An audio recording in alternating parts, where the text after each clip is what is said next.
everybody. My name is Mrs. Hess, and I am representing the Health and Physical Education Department this week during week 4 of remote learning from April 27th to May 1st. So, want to start off by saying great job. Everybody's been doing a good job with all of your assignments for weeks 1, 2, and 3.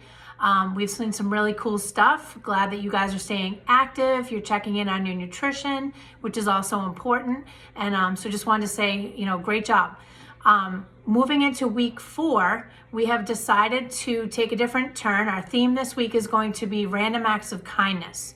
So we know that some of you are currently doing things right now, which is pretty cool. And we want to be able to celebrate some of the things that you have been doing. So for week 4, what you're going to do is you're going to pick one random act of kindness to perform for this week's assignment.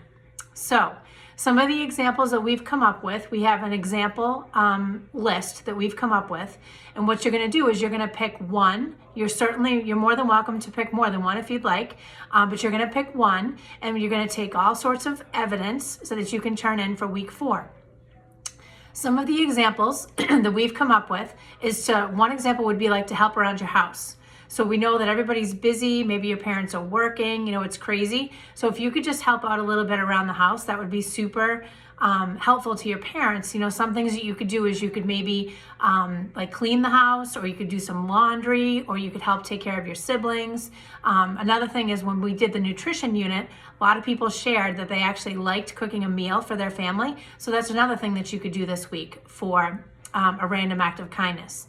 Now, another thing that you could do is some people right now are making surgical masks and surgical caps for people that work in the medical field, and that's something you could certainly use that as your random act of kindness. You could help out a neighbor. So say, for example, you have an elderly neighbor that maybe needs some help right now. Maybe they need you to help them walk their dog, or maybe you need to help them put out their trash bins and take their trash bins back in, things like that. You could certainly do that as a random act of kindness. You could send a care package to a soldier because maybe they have been away from home a lot and maybe they're in quarantine as well.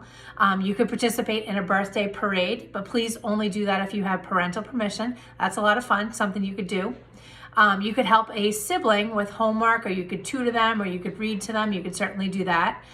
You could donate blood. Right now there's a need for blood. The only problem is when you donate blood, you have to be 16 years old, and you can do it with parental permission. So just make sure that you, check with your parents, and you're going to have proof of ID of your birth date, and then you also will have to have the permission slip. There's a permission slip that you have to fill out. You could also donate your hair. I know some people right now are looking for haircuts. This would be something that only we would ask you to do with parental permission as well.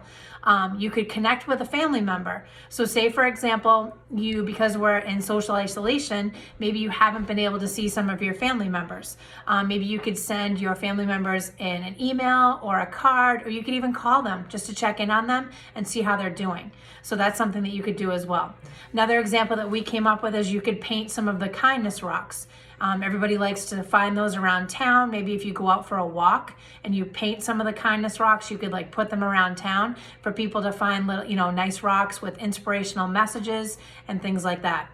So there's a lot of things that people are doing right now for random acts of kindness, and we'd like to see what it is that you guys are doing. So make sure you take plenty of evidence. So what you could do is you could take some pictures, you could make a video, you could put together whatever it is that you want, but we do need some evidence to see.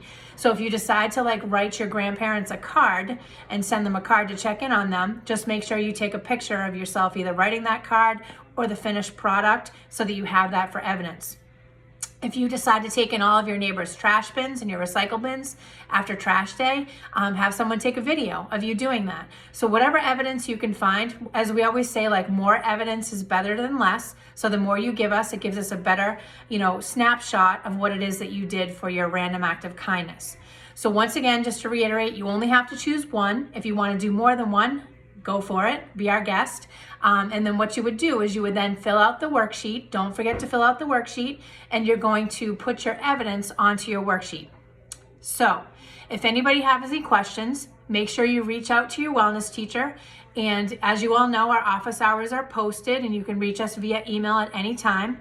But just have fun with this. You know, it was kind of a little bit of sad news last week that we received, that we weren't going to be returning back to school. So we tried to think of something that might make you guys happy, because there's a lot of research that says that doing something for others can help like lift your spirits and make you feel better. And it also makes the person feel better that you've done the act of kindness for. So have fun this week. We look forward to seeing your work. Make sure that you stay well, stay healthy, and continue to stay active. All right, take care.